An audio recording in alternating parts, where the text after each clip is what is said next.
And he said, fine. She's elaborating. She said it way more eloquently, right? Probably. Yep. It's okay. He had said, "Will you take 2.5%?" And she asked, And he, "What did you pay the last agent?" And he's like, 2.5%. And she said, "See, you got 2.5% worth of value. That's awesome. You should pay me three." oh, that's Gave me exactly what it five. was. Thanks. So, because you told me in the minute, it's been some time, but I was like, that right there, that does not signal amateur move, does it? Right. Right. I've got veteran agents on the roster that wouldn't say something like that. So let's all say, great job, Marianne. Great job, Marianne. Was this an expired Fantastic. listing? Way to Thank go. you. Good game. Well played. I think that was awesome. Would you pay the Did you last one? call an expired listing, Marianne? I'm sorry, I missed it. What did you say? Did you call an expired listing? No, but he did get calls. He got 6 calls in an hour after he took it off the market and is signing with me this morning. But yeah. That's so depressing that they only got 6 calls. How many realtors are there in your area? No, in an hour.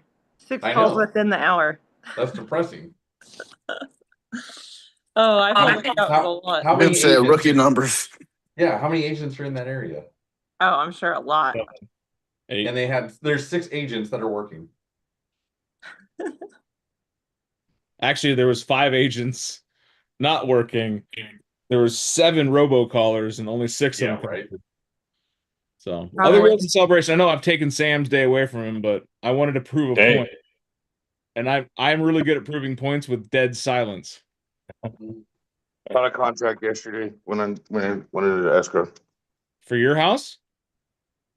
No, for a separate client. No. I was gonna say, man, that's So, exciting. Are buyer. the showings today or yesterday for your house? The showing was 2 days ago, so I didn't have any showings yesterday. Day after I put my house on the market, and then I had a listing go live on Monday as well. And I should have another one by the end of the weekend. Heck yeah, dude, that's exciting. Way to go, Maximus. Nice job. Pretty hyped, man.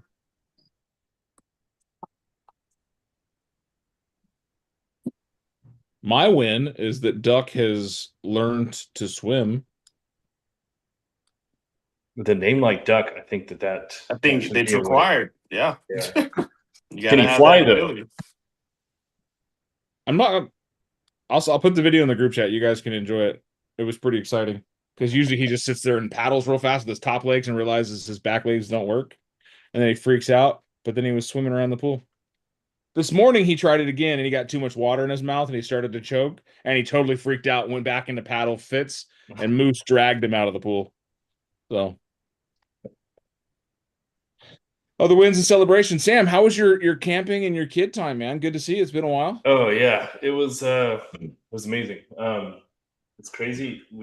I kind of forget sometimes how connected I am until I don't have service for a week, and then I'm like, man, this is really quiet. It's like and loud at the same time because kids are going crazy. I haven't had 73 phone calls today. What's going on? Yeah. But then yeah, it was a good time. Come back and 300 text messages and all sorts of stuff. So it was fun. You guys need a koozie. There you go. Yeah. I got my 3rd listing agreement this month. Way to go, Trey. Is that Trace for Trey? Nice. You gotta end it right. That's literally why they call me Trey, Dan. Like 3rd time's a charm. Yeah, I'm Bill the Third, and then no one in my family wanted to call me that. So that's awesome. I didn't know. I've seen your name on reports and stuff, and I always have to remember them all. Who the fuck is Bill Lewis? Oh, I forgot about that. Yeah, Eric and I both forgot about that. Yeah. Hey, don't chew on that. Thank you. Go get your duck. It's funny, is Duck has a duck that he likes to chew on. And Moose gets confused because Moose also has a duck that he likes to chew on, but it chews on him back. So Well, Sam, I have seen some stuff in the market, the 10-year bond, the treasury yield, the 10-year index. I don't know what any of that means, but someone says rates are coming down a little bit. Yeah. That's, Yeah. So rates have been kind of trending down. I don't think that we probably won't see the really big rate, not really big. I don't think there's gonna be a really big rate drop, but we won't see a ton of movement until the end of this quarter. But yeah, rates have definitely been trending down. I think the average today is it's funny. So like when they put these headlines out that rates are dropping and all this stuff, they're not moving a whole lot. So the average is still like 6.625, I think. Let me look this up as it is today. This one thing that has been sort of consistent is the cost for a buy down is significantly less than it was even like a year ago today. So for instance, I have a VA deal that's supposed to fund today that we locked a week ago, and the par rate for him was like 6.625, and with like a 1.5 in buy down, he's at 5.5%, which I mean that's a pretty good interest rate. So that doesn't suck. it does not suck.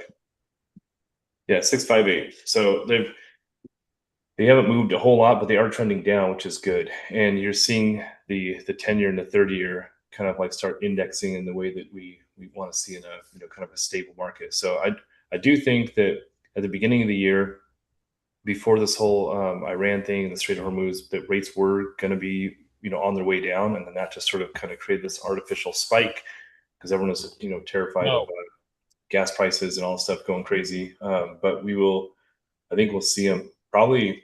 Don't quote me on this, but I would probably put money on the fact that we'll see rates in like at 6% as a national average, or just a little bit under by the end of the year, which really helps. I mean that helps kind of get buyers more excited. The thing that I am consistently seeing like week over week is mortgage applications are increasing for both refinances and purchases. So that's always a good sign at this time of year, because it means that that we'll see like a busier fall and winter, when generally you'd see like a spike in mortgage applications in like the winter and spring, like end of the year, beginning of the year, and then you'd have this really kind of hot summer rush where we haven't had the really crazy summer. It's been pretty normal, but we're seeing mortgage applications increase. So yeah, that'll be a good thing. How have you guys kind of felt? Do you guys feel like you have buyer activity picking up or seller activity picking up? That's always a good metric too, because mortgage applications are only one indicator, one leading indicator. But yeah, there's obviously a lot more tells out there. So, what do those conversations look like on future listings and buyers? So Michelle puts in the chat, yes, got 3 new buyers this week. There you go. There you go.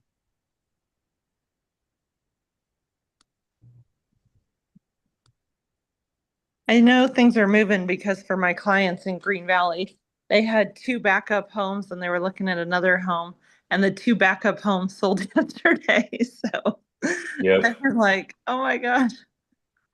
I told them, I'm like, everybody's buying now. People are moving here, so we got to get on it quicker.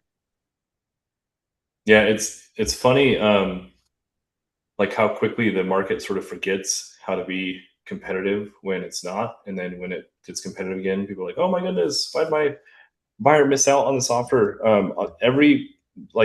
Honestly, since probably the end of April, every buyer that I put under contract has gone into a multiple offer situation, which is wild. I don't know if it's just the houses they're looking at, but it's important to have your buyers set up adequately so you can win in those situations. Like 21-day closes are not really a thing anymore. It should be like 8 days is the minimum, and that used to be like, oh my goodness, you got an 8-day close. But our average since beginning of this year is 9 days for a close, which that's pretty awesome. That's pretty awesome. I mean, really, it is. Those little things matter, though. When you can tell a listing agent pretty confidently, like, hey, we can close this by next week sometime. Not exactly next week, but you know what I mean. 9 days is 9 days.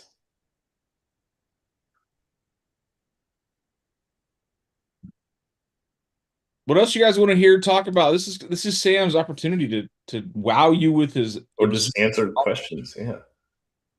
I mean, I love that Jim and Stephanie are consistently on camera.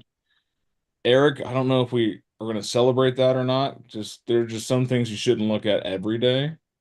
But you know what? I would say you're conventionally handsome from a distance. Meh. Right. While drinking.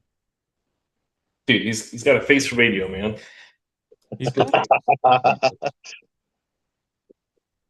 There are things we talked about this week was stories versus facts, right? And Sam, we talked a lot of facts right now. Interest rates, mortgage apps are up. What does that mean for the story of the market? Yeah. Huh? Well, you know, I've honestly, I've got so many different little stories that I tell a ton of stories to clients because I think it gets facts over in a more like sincere way, especially with, you know, like a first time home buyer. If you just spout a bunch of data at them, they are going to think you're speaking a foreign language and it's all going to go over their head. So I always try and tell stories. So there's a story I tell about these clients I had during it's like right before COVID happened, and they've been shopping for like 6 months. They're very, very picky, and they're not wanting to make a couple extra concessions when like with their offer. So they didn't want to waive inspection. They're also only looking at houses that were like less than 5 years old in an HOA, like just houses that you're probably not going to find anything crazy on. And I was like, well, hey, what if we did like a pass fail inspection or just do something to make us a little more competitive? Nope, didn't want to do it. They wanted all the safety measures in place. And they went through the entirety of COVID. And I think we put in a total of like 36 offers and got beat out on every single one of them. They ended up buying in 2022 a house that was probably prior to COVID worth $300,000. They ended up buying it for $500,000. And that's kind of the unfortunate story, but the reality is like as the market gets more competitive, as rates come down, more buyers enter it, we have to be able to um, share strategies that will help our clients win and pose it in a way that is you know, not super risky, so or and not really put them in a risky situation. But so yeah, that's one like cautionary tale I like to tell when people are shopping, but they're not wanting to kind of get competitive. It's super important to be competitive, I think. If that makes sense. There's a bunch of other things like that, like closing quickly obviously is one of them. Your finance contingency typically it defaults at like, you know, 5 days to have an application with the lender. I always try and do that at 1 day. Just, you know, hey, we can disclose on it the day we get the purchase and sale contract, we can get the rate locked, kind of get the appraisal ordered, you know, all these things up front that help them honestly be a lot more competitive. I think for a listing agent, and correct me if I'm wrong, for all of you agents that list houses, but you want assurances that you can give your seller. You know, it's not just like the highest and best; it's the best offer, not just the highest offer. So, what's going to give you the most security that you're going to be able to take this offer back to your sellers and say, hey, I can confidently say that if you pick these buyers, that what they're presenting you, they're not just doing it in good faith; they're doing it in good faith, and you know the ability to back that up. So, what are some of the things you guys that list houses want to see in a first-time home buyer that can help them be more competitive? I want to see all the documents required submitted already. I want to see a pre-approval, not just a pre-qualification, if I can. I want to see a clean written offer, good proof of funds, and a phone call from the lender. Always. You know what's wild is I love so And a other phone call states. first. The phone call is super important. Yeah, I call on every single one of them, and it's, you know, there can be a lot of phone calls, but really, really important. But other states don't have the Arizona prequal, which I wish more states would adopt it. But it forces me as the lender to like really show you what their like financial state is and how they're coming at the offer. In Washington, well, I point like it's over here. It's here in Washington. We had this epidemic a few years ago where people were getting under contract with these janky online pre-approvals Right. that literally they could generate in 5 minutes, and they weren't worth the paper they were printed on. And it put a lot of stress in the market because you have it almost, not every situation, but a lot of situations when someone is selling a house, they're also buying a house, and they're using the proceeds of this house to buy this house, and so you're like daisy chaining a few different transactions. And when one of those has faulty or illegitimate financing, it throws everything off. So I've had to rescue a lot of deals for that reason. And if more states adopted that Arizona pre-qual sort of format, where like, hey, I've got to disclose what they've given me, where they're at, I think we would eliminate a lot of that stuff. But anyway, kudos to the AZ peeps. Someone did it right. I mean, we're trying. If your lender won't make a call, find one that will. That is Yep. Sam, I have a question. Nope. finally. So when you were talking about your first time home buyers that shop for a while and then they bought a house that was worth 300,000 or was 300,000, but they bought it for 500,000. Are you talking about them not identifying the market for that year or that time frame? And then in essence, now they're like not necessarily upside down, but just paying a higher rate, or it's inflated, right? So how do you identify the market is inflated? I mean, aside from the rate drop, you know what I mean? And then also, how do you identify that this year or this time is a good time for you not to put yourself into situations where maybe 5 years down the road, you are upside down? That Yeah. makes sense. Yep. Okay, so let's start macro, and then we'll bring it in. If you look at any house that has not, any house that's still standing and that has been standing for the last 30 years, take any 30-year snapshot of that house, and it's increased in value pretty substantially, right? There's obviously ebbs and flows in the market. Everyone always likes to go back to 2008. We had the market crash, but that was like a pretty isolated incident. Generally speaking, houses will appreciate. What causes them to appreciate faster in shorter amounts of time is when we have an influx of buyers or we have a migrating population in specific areas. So during COVID, we had a couple of things happening. We had a lot of people that were being forced to work from home, and so they're rethinking their home work balance.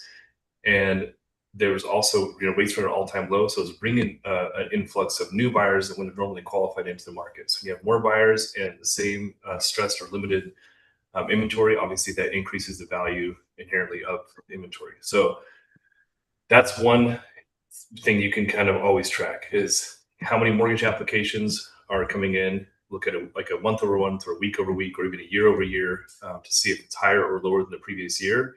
And then you also compare the same data with how many listings are in your local market. With these buyers, their big fear was, Max, I don't want to buy this house and find out that there is an electrical problem that's going to cost me $30,000, and now I have the keys to my new house and I got to fork out 30 grand to fix some electrical problem. And I was like, hey, you know what? That's valid, right? That's a fear that everyone should have. Hidden electrical problems are a big deal. However, that $30,000 fear of this potential repair that they would have missed by waiving an inspection ended up costing them an additional $200,000 because that same house, because the market is inflated, is now worth $200,000 more. So when they bought the $500,000 house, they did every inspection, they got all the stuff taken care of. Sure, they saved the 30 grand, but that 30 grand is almost like it's a moot point, right? So it's important to kind of like share historical and then share historical facts with like current data and build a paint a picture for what the market's doing. It's not overly complicated. I probably made it sound more complicated than it is. But any lender should really give you, month over month or week over week mortgage application data, tell you if it's up or down. And then you can also look at the current market inventory and see if it's up or down. And you look at those two things together, that'll tell you if the market is getting more competitive or getting less competitive. Days on market is a super important thing. Who all tracks that? With raise a hand. I know cameras are off, so we'll never know. But does anyone track days on market in your local market for your listings? Over there. Yes. I do.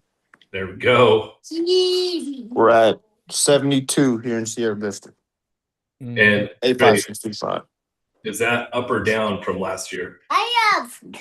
From this time last year, I believe that is crap. I didn't go that far, my bad. From no, that's down. Yeah, it did go that far. That's down. Okay, so if the days on market is down from last year, what does that tell us? It's inflated. Competitive. That the market's more competitive. Yeah. And you compare that with me hopping on here every week and saying, hey, there's more mortgage applications this year than there was this time last year. Those are two really big indicators that, you know, we're in a market that is increasing in competition. Month So- of inventory is good too to watch. Yep. Yeah. So 2.93. So that means seller's market, right? yep. I think it's 6 months of inventory is a balanced market. Anything below that is a seller's market. Anything above that is a buyer's market. But honestly, it's been so long since we've seen a true buyer's market that it's kind of always a seller's market. Yeah. Someone told me anything above 4 was considered like a buyer's market now. Is that too low or? Actually, yeah. So we need a resident expert here. What is the actual, is there an actual number? Because I've heard 6, Trace heard 4. When I What's do that? my research, 6 always pops up. But they said Yeah, the I've- same thing you said. It's been so long since that's actually happened. I've been told 6, but also you have to factor in the rates too. So Yeah. I was told that 4 to 6 is the in between, right? It's kind of balanced. 4 to 6 is the neutral zone. 4 to 6 is the neutral zone. 6 and up. depending on the rates. Yeah. Rates have shit to do with it, Ryan. You know why? Because rates are an indicator of financial pressures and security. Gotcha.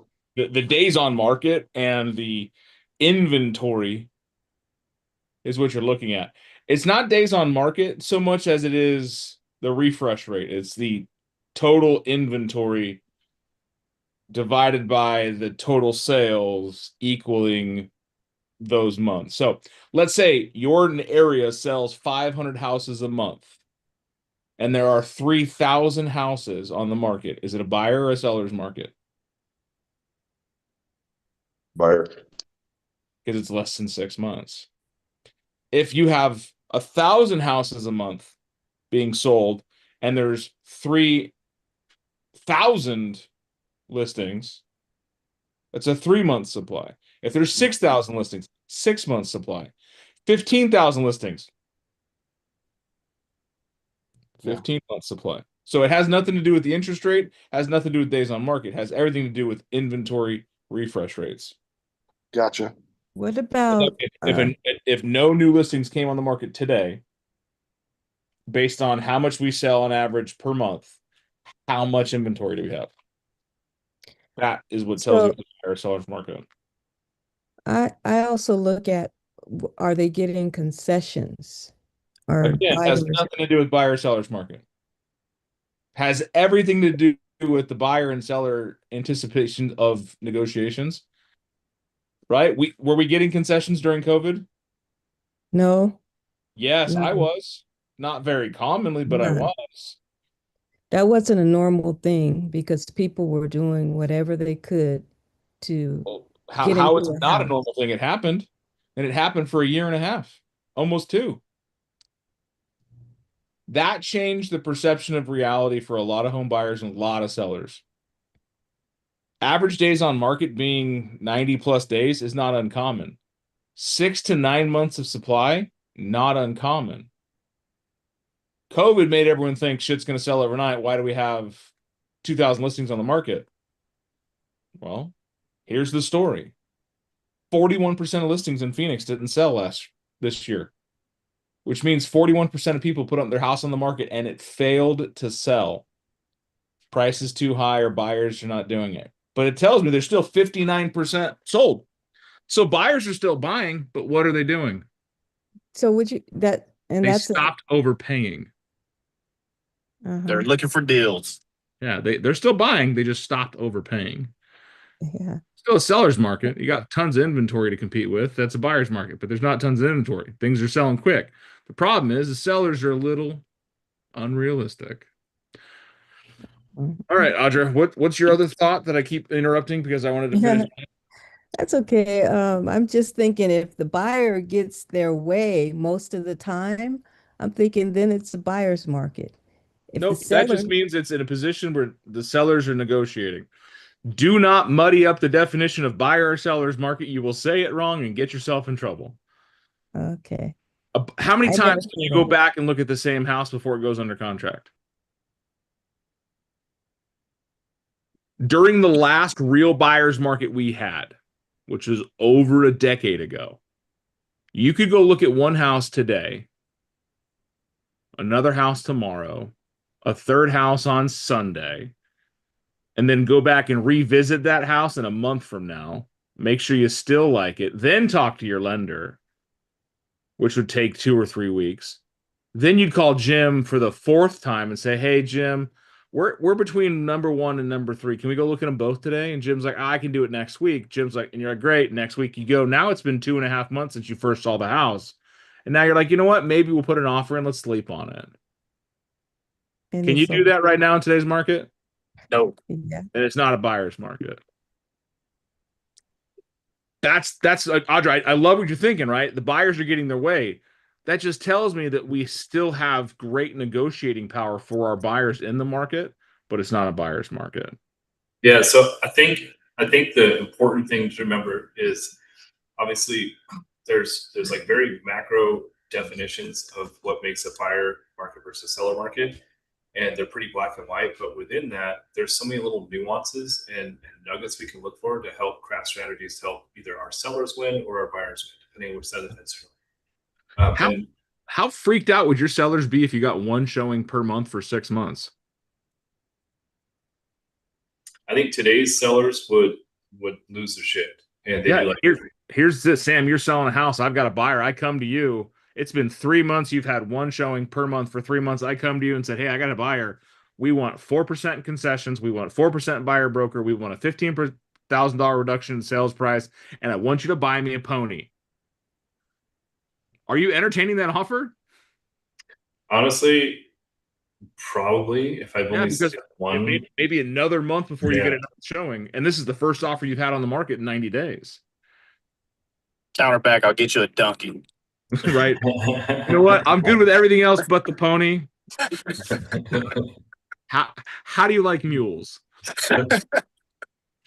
But this is a great conversation, Sam, and Sam has some amazing points I want you guys to take and run with. Is it might be your buyer's best time to negotiate a super fair deal.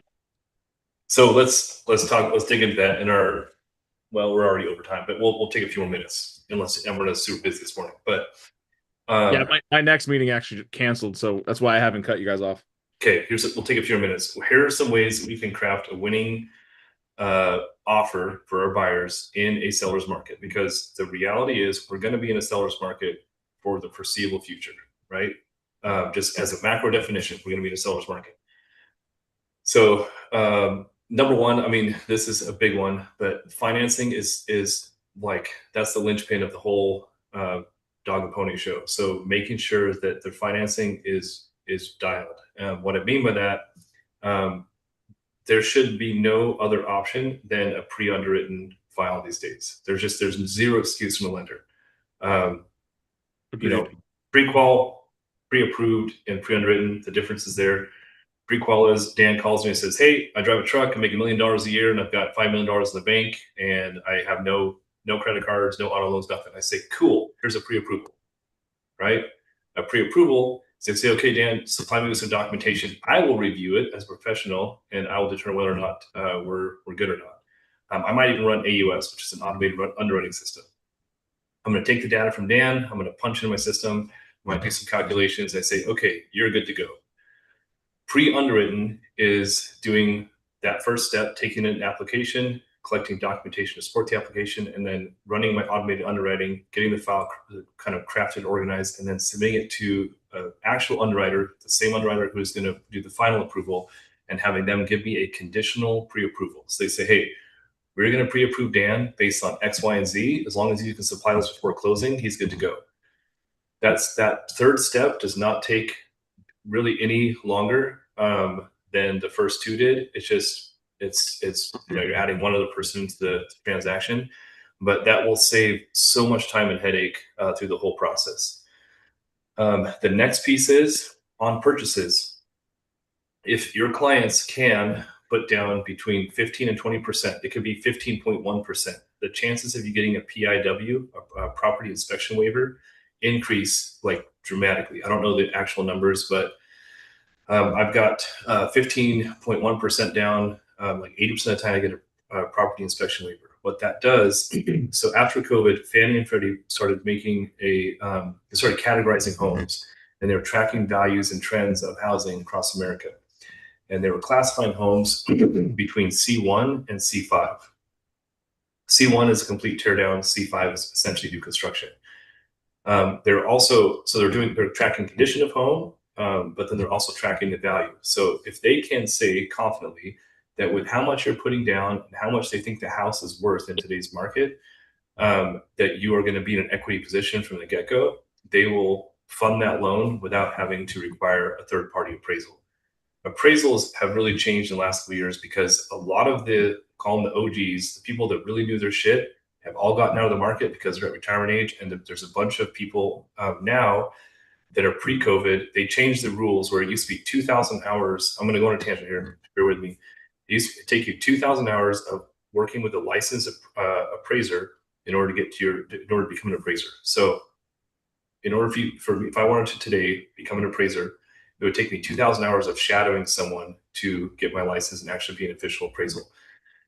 They've drastically reduced that now. And a lot of times the new appraisers can do, I forget the actual term for it, but essentially they can watch body cam footage or a live feed of an appraiser doing an appraisal, and that can count towards their 2,000 hours. Now, if you tell me, and I'm being completely honest, that I can sit in front of my computer screen and watch a live stream for 8 hours and clock those 8 hours, do you think I'm actually going to sit there watching what you're doing on your live stream for 8 hours? Or am I going to be watching YouTube and how to fix my lawnmower or how to make my lawn greener? Yes, 100%. I'm not watching that video.